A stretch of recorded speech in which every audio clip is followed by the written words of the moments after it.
How you doing, guys? The reason I'm creating this lecture is I know people struggle to predict price movements on NASDAQ. So today I'm going to show you how TAPDA and how a specific 90-minute cycle can help you forecast the upcoming price action and how we can also use it to gauge order flow. In this lecture, we'll dive into what is TAPDA, what is the most significant 90-minute cycle of the day, and why is that 90-minute cycle so significant. And understanding this can give you an edge in the market. By the end of this video, you'll have a TAPDA strategy for using a specific cycle to predict order flow and giving you more insight into where the market is heading. First of all, let's discuss what is TAPDA. It all starts from understanding that a high and a low of a price cycle is already predetermined, and which PDRAs that the algo is referring back to. Okay, question for you guys. Have you thought about the possibility that price has to be repriced during specific times inside specific ranges? We'll hold on to that question, okay? And you'll be able to answer by the end of the lecture. During a time cycle, price has to be repriced to a specific PDRA that was created during previous time cycle. So what I mean is that, let's say this BISI was created during a specific 90-minute time cycle.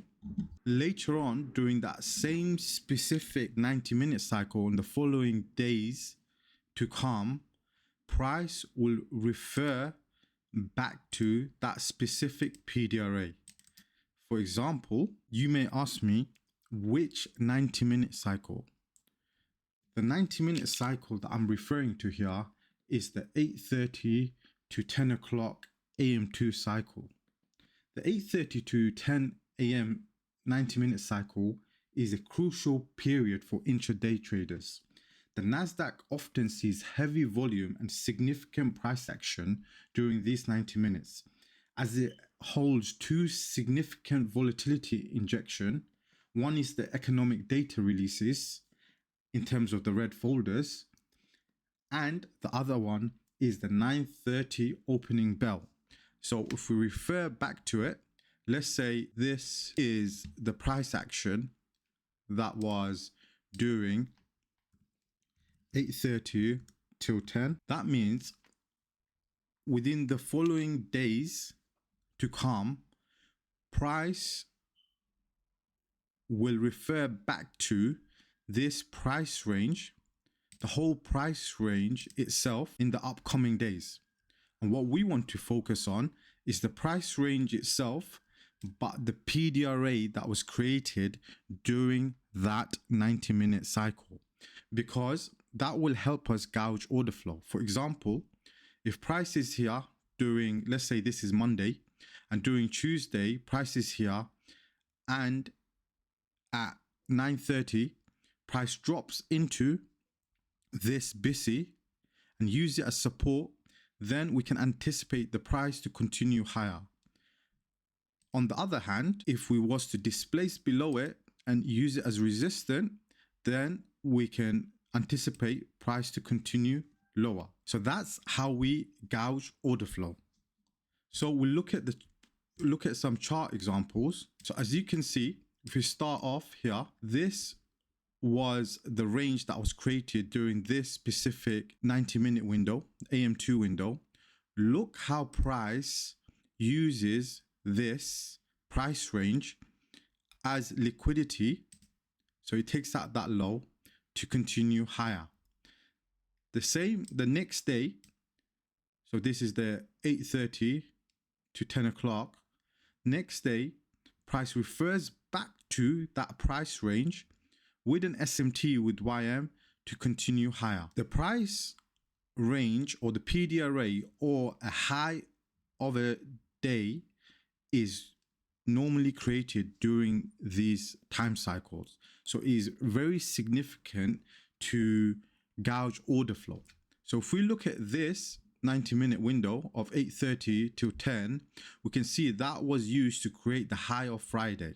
And if we was to draw that across, look how price is referring back and forth to gouge order flow, right? So when we break below this,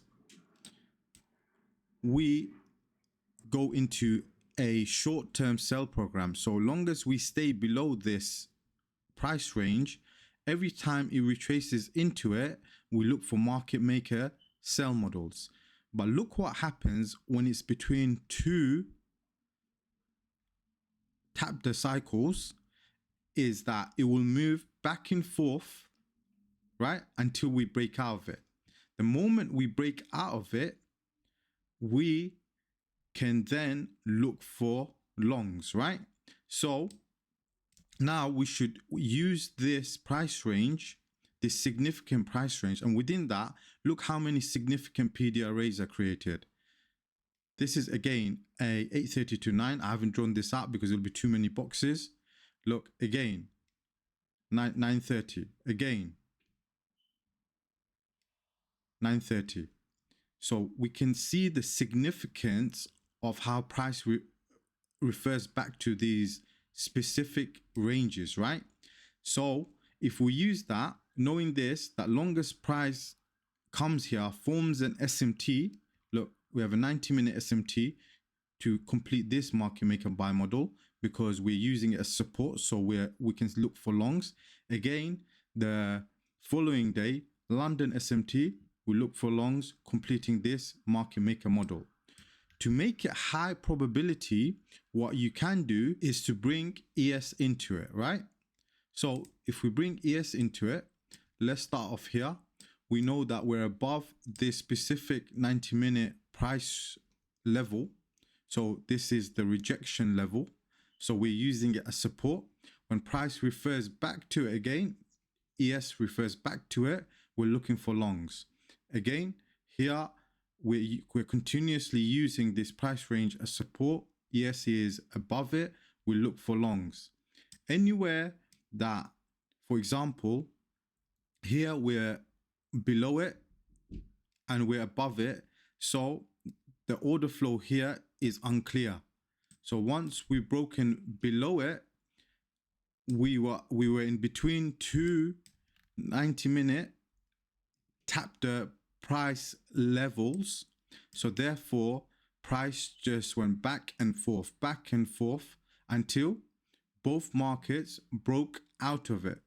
Once it broke out of it, the order flow was clear, having the best two buys for Thursday, which Zusi took, and on Friday, what Jamie took to gouge order flow, right?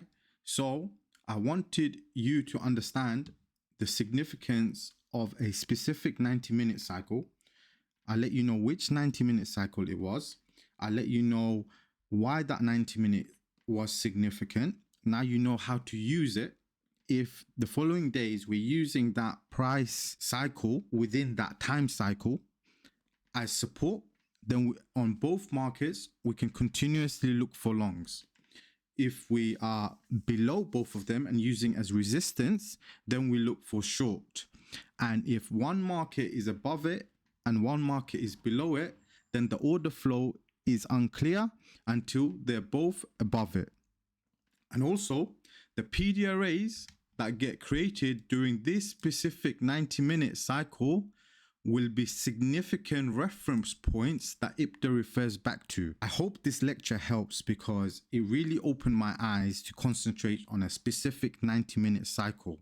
And knowing this helped me understand narrative and what kind of market maker models I go into the intraday. This intraday way of looking at the markets can significantly give you confidence of your narrative and how you build up the story going into the day. If a specific 90-minute cycle can have so much impact for intraday traders, do you really need to focus on any other 90-minute cycle? That's a thought that I'm going to leave you with. Talk to you soon, guys. Take care.